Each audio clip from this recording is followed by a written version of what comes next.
किस तरह से लिया, और ज्यादातर यहाँ पर कांग्रेस पार्टी का ही उस समय भी परचम रहा। 77 में जीते, उसके पहले सुशीला रोजी भी जीती थी यहाँ, उसके पहले देवी साहब वाजपेयी भी जीते थे यहाँ, लेकिन मनोहर लाल हर बार संघर्ष करते थे। ऐसे शख्स को 1980 में हमने जब हराया या हम जब जीते तो हमारे साथ ऐसी ही ताकत थी जैसी यहाँ सामने आज बैठी है। इस ताकत पर आपको भरोसा करना चाहिए। मैं एक बैंक के बाबू था, रिजाइन करके मैंने चुनाव लड़ा और उस जमाने में 77 से 80 तक इंदिरा गांधी भी हार गई थी, संजय गांधी भी हार गए थे। पार्टी से कुल पैसा हमको 25,000 मिला था और हम संजय जी की टीम में थे तो 10,000 अलग से मिला था। और उस पैसे के बदौलत कहाँ हमारे सामने बहुत बड़े पैसे वाले, बहुत बड़े रसूख वाले, बहुत बड़ी ताकत थे, वो हमारे सामने थे यहाँ पर बाबू मनोहर लाल जी। बाबू मनोहर लाल जी उनको कहते थे उस जमाने में। लेकिन यहाँ के लोगों को आशीर्वाद हमको इसलिए मिला कि लोग जानते थे कि हम संघर्ष करेंगे, हम संघर्ष करेंगे, लोगों के लिए करेंगे, पार्टी के लिए करेंगे, जो भी करेंगे सब पार्टी के लिए करेंगे। और इसीलिए पार्टी का जब टिकट मुझे संजय गांधी ने यहाँ का दिया तो मुझे यहाँ के लोगों का आशीर्वाद मिला।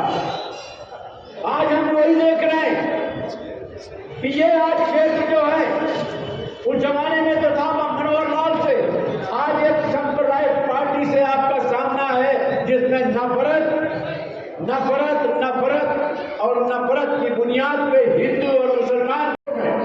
एक तरफ कांग्रेस पार्टी वो पार्टी है जिसने इस देश की आजादी की लड़ाई लड़ी थी, किसी की परवाह नहीं की थी, किसी से पूछा नहीं था कि तुम कौन हो। इतना काफी है महात्मा गांधी के नेतृत्व में जब लड़ाई लड़ी जा रही थी कि हिंदुस्तानी हो, मुसलमान कौन है,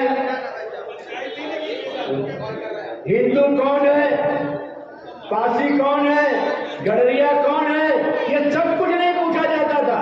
हिंदू मुसलमान सिख ईसाई कोई भी हो, हिंदुस्तान की जो सीमा में रहता है और जो देशभक्त लोग थे उस जमाने में, वो सब लोग पार्टी की आजादी के लिए लड़ाई लड़ रहे थे। उस पार्टी की आजादी की लड़ाई लड़ते लड़ते जब देश आजाद हुआ, देश की आजादी के बाद पंडित जवाहरलाल नेहरू की क़यादत में यहाँ की निर्माण की प्रक्रिया शुरू हुई।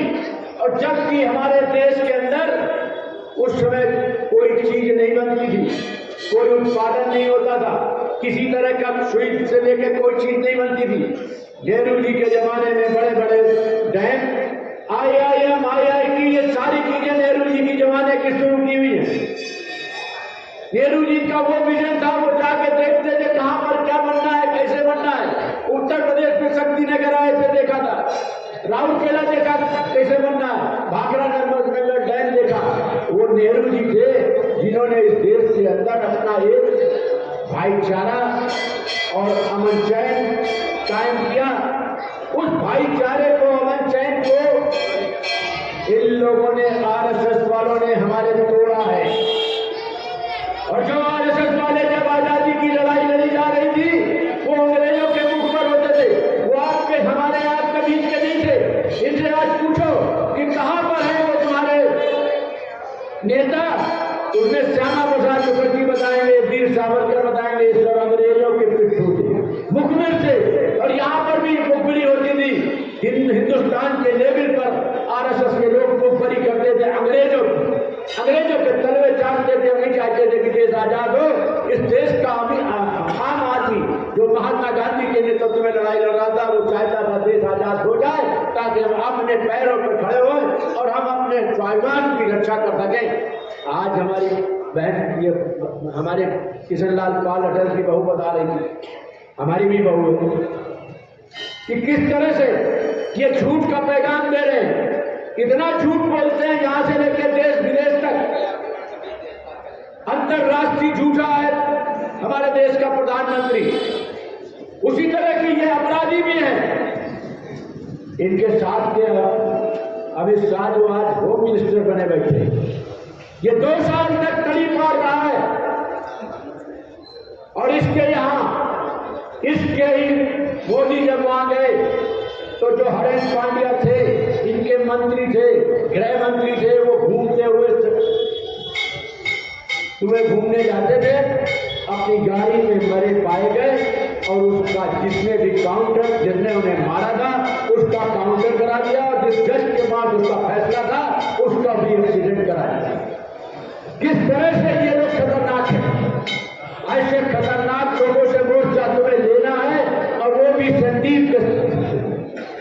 आज हमारे प्रदेश की कमान जो है अजय राय के हाथ में। अजय राय बहुत साहसी आदमी है। आज साहस की जरूरत है। आज जो आदमी साहसी नहीं है, जो आदमी लालची है, वो नेतृत्व नहीं कर सकता है। इसलिए साहसी और लालची ना हो तो वही आपका नेतृत्व कर सकता है और उसमें हमारे ये संदीप हैं। इनमें कोई डर नहीं है, भय नहीं है। ये लड़ेंगे, ये आखिर तक लड़ेंगे न्याय के लिए, अन्याय के खिलाफ ये बराबर संघर्ष करेंगे। ये हमें ये विश्वास है। और जिस तरह से इन्होंने अपनी नई कमेटी बनाई है, उस कमेटी में सबको शामिल किया है। ऐसा नहीं है कि किसी को शामिल नहीं किया। लेकिन एक बात समझ लीजिए कि आने वाले समय में अगर नौजवान जागृत ना हुआ, अभी हीरालाल कह रहे थे जिस गली में जाओ बेरोजगारी, सही बात। आज नौजवान को ये नहीं दिख रहा है, 18 से 35 साल के नौजवान को ये नहीं दिख रहा है कि उसकी आगे भविष्य उसका क्या होगा, उसके माँ बाप उसको कहाँ ले जाएंगे, कहाँ नौकरी दिलाएंगे। आज उत्तर प्रदेश में देख लीजिए, कानपुर उसका नमूना है कि एक भी मिल नहीं चल रही है, न जेके वालों की चल रही है, न बीआईसी की चल रही है, न किसी की चल रही है। आप सारे चले गए। आप मैं समझता हूं ये समय, ये वक्त है जब आपको इस आदमी का साथ देना है और उसका काम देखना है और काम पर इसका साथ देना है। इन्हीं के साथ हम अपनी बात को समाप्त करते हैं। जय हिंद।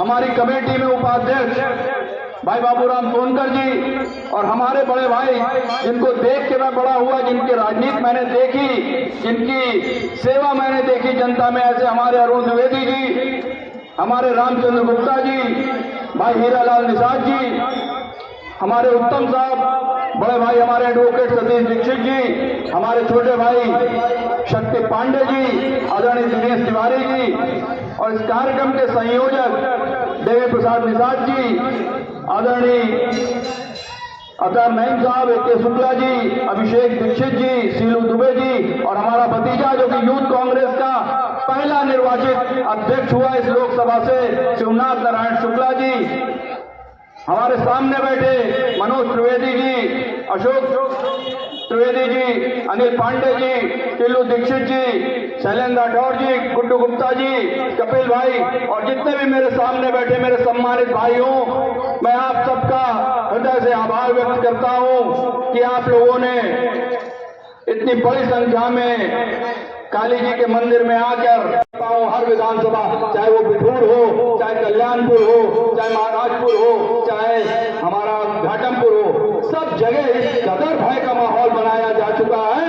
लेकिन मैं आपसे कहना चाहता हूं कि मेरे बब्बर शेरों डरने की जरूरत नहीं है। संदीप शुक्ला आपके सामने खड़ा है, आपके आगे छाती लड़ा के खड़ा है। किसी भी हमारे कार्यकर्ता का, कांग्रेसी का कोई उत्पीड़न होता है, कोई दुख सुख होता है, तो संदीप शुक्ला आपके साथ खड़ा है।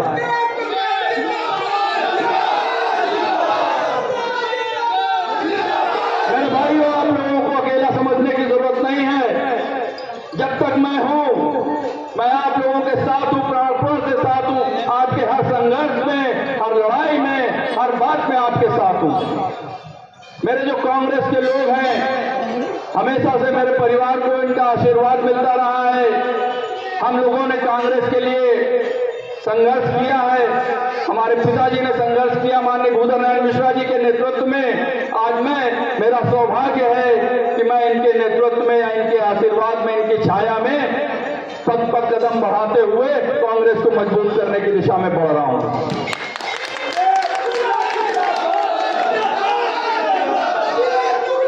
दोस्तों, आज हमारे बीच में आदरणीय नेकचंद पांडे जी नहीं है।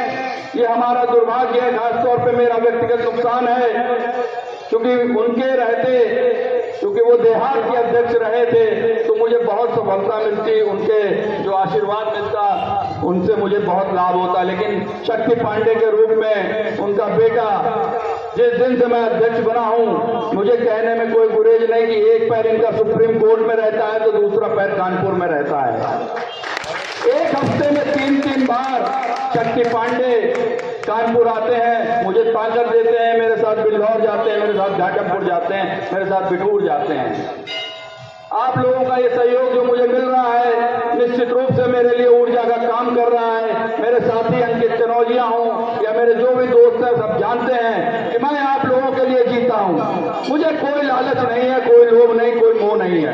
मैं आप लोगों के मान सम्मान के लिए, महाराजपुर के मान सम्मान के लिए, कानपुर नगर ग्रामीण ही नहीं पूरे कानपुर की बात करता हूं, वहां के मान सम्मान के लिए मैं प्राण प्राण से खड़ा हूं। 24 घंटे 7 दिन रातों दिन आपका संदीप शुक्ला आपके साथ है, विश्वास रखिएगा इस बात पर।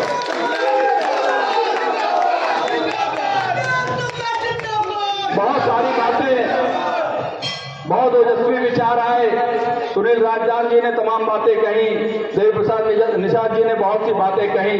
मैं उन सब बातों से अपने आप को संबद्ध करता हुआ सिर्फ आपको एक ही विश्वास दिलाना चाहता हूं कि आइए कांग्रेस पार्टी को मजबूत करिए। फिर वही दौर आने वाला है जो 1980 में आया था, 1977 में जो कांग्रेस गई थी, उसके बाद जिस तरह संघर्ष संजय गांधी की टीम ने किया था, आज उसी संघर्ष को हम देख रहे हैं माननीय राहुल गांधी जी कर रहे हैं। और राहुल गांधी जी के नेतृत्व में अजय राय जी ने जिस तरह उत्तर प्रदेश में संगठन खड़ा किया है, एक एक बूथ में हम लोग जा रहे हैं, एक एक ब्लॉक में जा रहे हैं, निश्चित तौर से हमें संगठन खड़ा करने में जो आशीर्वाद हमारे माननीय अविनाश पांडे जी, हमारी दीदी प्रियंका गांधी जी, अजय राय जी का आशीर्वाद मिल रहा है। निश्चित तौर पर मैं आपको विश्वास दिलाना चाहता हूं कि 27 में हम लोग विधानसभा के अंदर बैठेंगे और जितने ये फिरका परस्त साधते हैं, जितने ये माफिया हैं, इन माफियाओं को गाड़ने का काम करेंगे।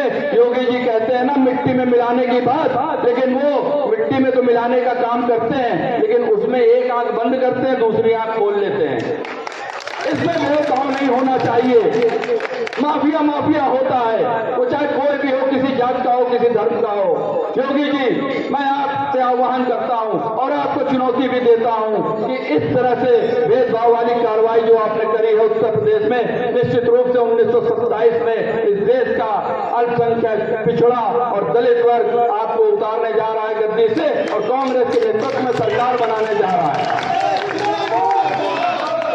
हमारे राहुल गांधी जी का एक सपना है, एक संकल्प है कि इस देश के 90% लोग मात्र 5% संसाधनों में जीवन यापन कर रहे हैं और इस देश के 2% लोग 95% संसाधनों का दुरुपयोग कर रहे हैं, जिसमें अडानी और अंबानी जैसे लोग हैं। ये अंबानी और अडानी मोदी के दोस्त, ये हमारी जमीनें खा रहे हैं, हमारा जल ले रहे हैं, हमारी जंगल ले रहे हैं, हमारी जमीनें हड़प रहे हैं। मैं किसी का नाम नहीं ले रहा हूं, मैंने 2 बड़े नाम ले दिए, नीचे के नाम आप सब जानते हैं, महाराजपुर से लेकर बिठूर तक और कहां कहां क्या क्या हो रहा है। दोस्तों, हमारे देश का पिछड़ा, दलित, अल्पसंख्यक इस देश की मिट्टी में पैदा हुआ है, उस देश की मिट्टी में दफन होने जानता है। तुम भले हो सकता है कि पाकिस्तान, नेपाल, भूटान से आए हो, लेकिन हम लोगों की जड़ें यहीं पर गड़ी हैं और यहीं गड़ी रहेंगी। हमारी पीढ़ियां, हमारी पुश्तें यहीं की हैं, हम लोग यहाँ के हैं। हम लोग महाराजपुर की लड़ाई लड़ेंगे, इस देश की लड़ाई लड़ेंगे माननीय राहुल गांधी जी के नेतृत्व में। अब अल्पसंख्यकों, पिछड़ों, दलितों का अधिकार दिलाएंगे और अगर न सिर्फ दलितों, पिछड़ों, अल्पसंख्यकों का, जो हमारे गरीब सवर्ण हैं, जो कि दबाए कुचले जाते हैं, उनके लिए भी हम लोग लड़ाई लड़ेंगे। माननीय राहुल गांधी जी का ये सपना है कि देश में समानता की विचारधारा हो, समानता का काम हो, कोई गरीब ना हो, कोई बहुत अमीर ना हो, लोग समानता से रहें, समाज में एक भाईचारा हो, प्रेम हो। हमारे राहुल गांधी प्रेम का संदेश लेके देश में भारत यात्रा पर निकले और इसका परिणाम आपने देखा। इन फिरका ताकतों ने चुनाव आयोग को मिलाकर बेईमानी कर महाराष्ट्र में किस तरह से 75 लाख वोट एक महीने में बहाए गए। ये फर्जी वोटों के आधार पर जीतने वाले लोग हैं, हमारे वोटों की चोरी करने वाले लोग हैं, हमारे वोटों पे डाका डालने वाले लोग हैं। इन डकैतों को हम लोगों को भगाना है। तो भगाएंगे कैसे? एकजुटता से भगाएंगे, क्योंकि हम लोगों की संख्या इतनी भारी है कि ये जो हमारे सामने जीतते हैं मुट्ठी भर वोटों के सरताज, और ये इतनी बड़ी संख्या के वोटों को लेके हमारे वोटों की चोरी करते हैं। हमको ये रोकना है। जिस दिन हम लोग जागरूक हो गए, जिस दिन हम लोग इसके लिए जागरूक होकर अपने अपने बूथों पे डट गए, निश्चित तौर पर हमसे कभी नहीं जीत पाएंगे, इनको लपेट दिया जाएगा। दोस्तों, इन्हीं सबके साथ एक बार फिर आपको विश्वास दिलाना चाहता हूं कि कानपुर नगर ग्रामीण का अध्यक्ष होने के नाते जहां भी मेरी जरूरत हो मुझे सूचना दीजिए, मुझे याद कीजिए। सातों दिन रातों दिन मैं आपके साथ हूं, मैं हर कदम पे आपके साथ हूं, आपके हर नेतृत्व में, हर आपके संघर्ष में आपके साथ खड़ा हूं। बहुत बहुत धन्यवाद।